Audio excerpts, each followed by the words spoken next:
بسم اللہ الرحمن الرحیم۔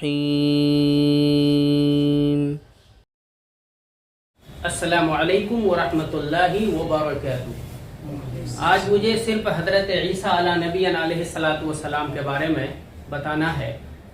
حضرت عیسیٰ علیہ نبی علیہ الصلاۃ والسلام کے بارے میں قرآن و حدیث میں کیا ہے مختصر انداز میں ہمیں بتانا ہے۔ اس سے قبل ہمارے ذہن و دماغ میں یہ بات رہنی چاہیے کہ نمبر 1، حضرت عیسیٰ کیا ہے؟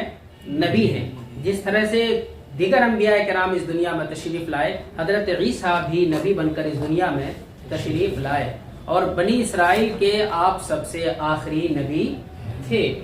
نمبر 2، دوسرا عقیدہ یہ ہے کہ 30 سال کی مدت میں تقریباً حضرت عیسیٰ کو نبوت ملی، اور 33ویں سال میں اللہ تبارک و تعالیٰ نے آپ کو زندہ آسمان پر اٹھا لیا۔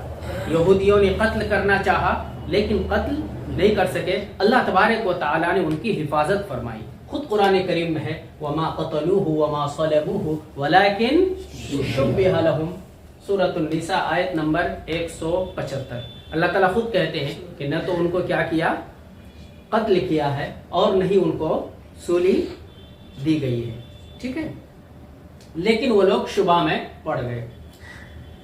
تیسری بات ہمیں یہ جاننی چاہیے کہ نبی کریم سرکار دو جہاں صلی اللہ علیہ وسلم نے جس طرح سے دیگر چیزوں کے بارے میں پیشین گوئیاں دی، تو ان چیزوں کو پورا ہونا ہے قیامت سے پہلے۔ ہمیں اس بات پر یقین کامل رہنا چاہیے، اور بہت سی پیشین گوئیاں پوری بھی ہوئی۔ تو اسی طرح سے آپ صلی اللہ علیہ وسلم نے بیان فرمایا کہ حضرت عیسیٰ علیہ نبی علیہ الصلوۃ والسلام جو زندہ آسمان پر ہیں، وہ قیامت سے پہلے زمین پر اتریں گے۔ کہاں پر اتریں گے وہ بھی آپ نے بیان فرمایا، جامع مسجد دمشق کے سفید منارے پر آپ اتریں گے، اور 2 فرشتوں کے سہارے اتارے جائیں گے۔ اب آپ قرآن کریم کا مطالعہ کیجئے۔ قرآن کریم میں اللہ کیا کہتے ہیں؟ سورۃ المائدہ آیت نمبر 46 میں وَقَفَّيْنَا عَلَىٰ آثَارِهِمْ بِعِيسَى ابْنِ مَرْيَمَ مُصَدِّقًا لِمَا بَيْنَ يَدَيْهِ مِنَ التَّوْرَاةِ وَآتَيْنَاهُ الْإِنجِيلَ فِيهِ هُدًى وَنُورٌ وَمُصَدِّقًا لِمَا بَيْنَ يَدَيْهِ مِنَ التَّوْرَاةِ۔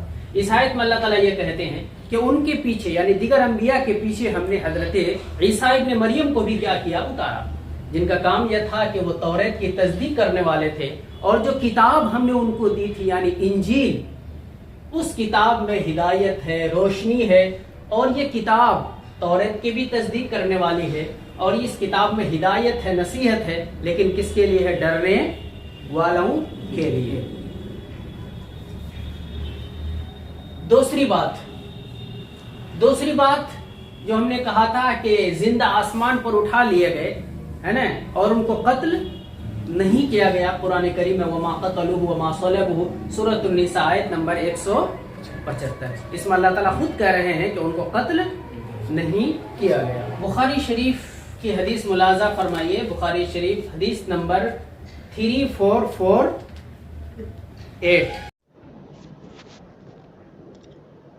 عن ابی ہریرہ رضی اللہ عنہ قال قال رسول اللہ صلی اللہ علیہ وسلم والذی نفسی بیدی لیوشکن ان ینزل فیکم ابن مریم حکما عدلا فیکسر الصلیب ویقتل الخنزیر ویزع الجزیہ ویفیض المال حتی لا يقبله احد حتی تکون السجدة الواحدة خیرا من الدنیا وما فیہا ثم یقول ابو ہریرہ وقرأوا ان شئتم وَإِن مِّنْ أَهْلِ الْكِتَابِ إِلَّا لَيُؤْمِنَنَّ بِهِ قَبْلَ مَوْتِهِ وَيَوْمَ الْقِيَامَةِ يَكُونُ عَلَيْهِمْ شَهِيدًا۔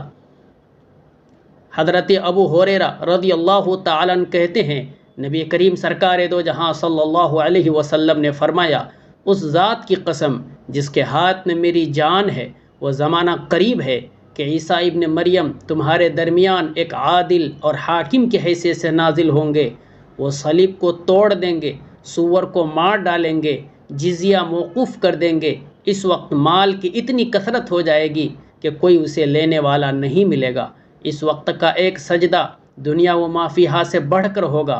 پھر حضرت ابو ہریرہ رضی اللہ تعالیٰ عنہ کہتے ہیں، اگر تمہارا جی چاہے تو یہ آیت پڑھ لو، وَإِن مِّنْ أَهْلِ الْكِتَابِ إِلَّا لَيُؤْمِنَنَّ بِهِ قَبْلَ مَوْتِهِ، اور کوئی اہل کتاب ایسا نہیں ہوگا جو عیسیٰ کی موت سے پہلے اس پر ایمان نہ لاوے، اور قیامت کے دن وہ ان پر گواہ ہوں گے۔ تو اس سے بات یہ سمجھ میں آتی ہے کہ حضرت عیسیٰ علیہ نبی علیہ الصلوۃ والسلام کا یہ کیا ہوگا، کام ہوگا۔ اب آپ یہ دیکھ لیجئے کہ اس سے قبل مرزا غلام احمد قادیانی نعوذ باللہ، اس نے بھی عیسائیت کا دعویٰ کیا کہ میں عیسیٰ ہوں، میں مہدی ہوں۔ تو حضرت عیسیٰ علیہ نبی علیہ الصلوۃ والسلام کے جو کام بتلائے گئے ہیں، کیا یہ کام کسی نے کیا؟ اس کا مطلب ہے کہ یہ سارے لوگ کیا ہیں، جھوٹے ہیں۔ اور آج جو شکیل بن حنیف دربنگا کا رہنے والا، وہ خود اپنے بارے میں جو یہ کہہ رہا ہے، وہ بھی یقیناً 100%، بلکہ 100% سے بھی زیادہ ہمیں یقین ہے کہ وہ آدمی جھوٹا ہے، وہ آدمی کیا ہے، مکار ہے۔ اسی طرح سے بخاری شریف کی ایک حدیث ہے 3449، کیف انتم اذا نزل فیکم ابن مریم وامامکم منکم۔ نبی کریم سرکار دو جہاں صلی اللہ علیہ وسلم نے ارشاد فرمایا، تمہاری خوشی کا کیا ٹھکانہ ہوگا جب تم میں ابن مریم اتریں گے اور تمہارا امام تم ہی میں سے ہوگا۔ حدیث پاک میں یہ آتا ہے، دوسری حدیث میں اس کی وضاحت ہے کہ بالکل نماز کے وقت حضرت عیسیٰ علیہ نبی علیہ الصلوۃ والسلام جو ہے جامع مسجد دمشق کے سفید منارے پر 2 فرشتوں کے سہارے نیچے اتارے جائیں گے۔ نماز کا بالکل وقت ہوگا، عین نماز کے وقت امام صاحب آگے بڑھنا چاہیں گے، اتنے میں حضرت عیسیٰ اتارے جائیں گے۔ امام کون؟ امام مہدی یعنی محمد بن عبداللہ، جس کے بارے میں ہم مستقل بتائیں گے انشاءاللہ۔ تو جب حضرت عیسیٰ کو دیکھیں گے تو وہ پیچھے ہٹیں گے، لیکن حضرت عیسیٰ کہیں گے کہ نہیں، آپ نماز پڑھیے، میرا کام کچھ اور ہے، میں اپنا کام کروں گا۔ اور دوسری بات یہ ہے کہ چونکہ اس وقت حضرت عیسیٰ علیہ نبی علیہ الصلوۃ والسلام جو تشریف لائے ہیں تو نبی کی حیثیت سے نہیں، بلکہ ایک امتی کی حیثیت سے، امتی کی حیثیت سے۔ تو امام مہدی یعنی محمد ابن عبداللہ کیا کریں گے؟ نماز پڑھائیں گے۔ کیا کریں گے؟ نماز پڑھائیں گے۔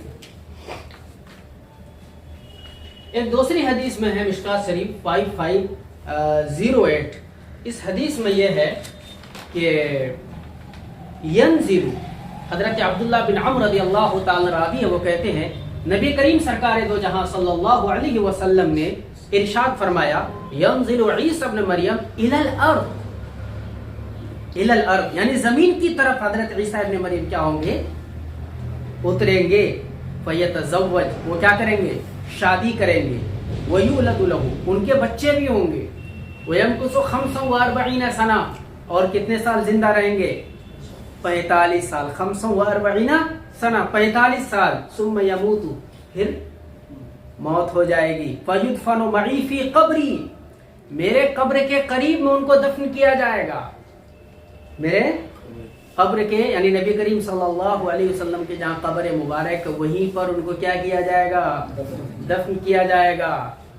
تو اس کا مطلب یہ ہے کہ حضرت عیسیٰ ابن مریم کی جو تدفین ہوگی کہاں ہوگی؟ نبی کریم سرکار دو جہاں صلی اللہ علیہ وسلم۔ اور یہ سارے لوگ جتنے لوگ دعوے کر رہے ہیں نعوذ باللہ، حقیقت یہ ہے کہ ان کو تو مکہ مدینہ جانے کی توفیق ہی نہیں ہوئی اور جانے بھی ان کو نہیں دیا جائے گا۔ ہم نے یہ جو کہا کہ حضرت عیسیٰ ابن مریم جامع مسجد دمشق کے سفید منارے پر 2 فرشتوں کے سہارے، ہے نا؟ دیکھیں حدیث ہے ابو داؤد شریف کی حدیث ہے، حدیث نمبر 927۔ ایک لمبی حدیث، آپ اس پوری حدیث کو پڑھیے گا، میں نے صرف ایک حصہ نقل کیا ہے۔ ثم ينزل عيسى ابن مريم عند المنارة البيضاء شرقي دمشق فيدركه عند باب اللد فيقتله۔ نبی کریم سرکار دو جہاں صلی اللہ علیہ وسلم اس حدیث میں دجال کا تذکرہ کرتے ہیں، اس کے بعد کہتے ہیں کہ حضرت عیسیٰ ابن مریم اتریں گے جامع مسجد دمشق کے سفید منارے کے پاس، اور اس کے بعد باب لد ہے ایک، وہاں وہ لکھا ہوا ابھی بھی وہاں ہے، باب لد کے قریب جو ہے دجال کو وہ پائیں گے اور وہاں کیا کریں گے؟ قتل کریں گے۔ اس وقت تو جو یہودیوں کا جو سردار ہوگا وہ دجال ہوگا۔ یہودیوں کا سردار کون ہوگا؟ دجال ہوگا۔ حضرت عیسیٰ ابن مریم دجال کو کیا کر دیں گے؟ قتل کر دیں گے۔ دجال کے بارے میں، اسی طرح سے امام مہدی کے بارے میں پھر انشاءاللہ ہم مستقلاً آپ کو بتائیں گے۔ یہاں بہت ہی مختصر انداز میں ہم نے آپ کو بتایا۔ اب تھوڑا سا شکیل بن حنیف کا آپ مطالعہ کیجیے۔ شکیل کون ہے؟ اس سے پہلے ہم نے بتایا تھا شکیل جو ہے اس کا باپ کون ہے؟ حنیف خان ہے، اس کا باپ بشیر خان ہے، اس کا باپ وحید خان ہے، واحد خان ہے، مصاحب خان ہے، اکبر علی خان ہے، یا اور میں نے تفصیلات بتائی تھی۔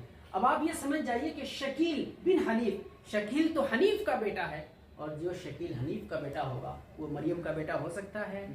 وہ مریم کا بیٹا نہیں ہو سکتا ہے۔ بتائیے چلا کہ حضرت عیسیٰ ابن مریم، عیسیٰ ابن مریم ہے جو نبی تھے، جن کو زندہ آسمان پر اٹھا لیا گیا، اور قیامت سے پہلے جن کا کیا ہوگا؟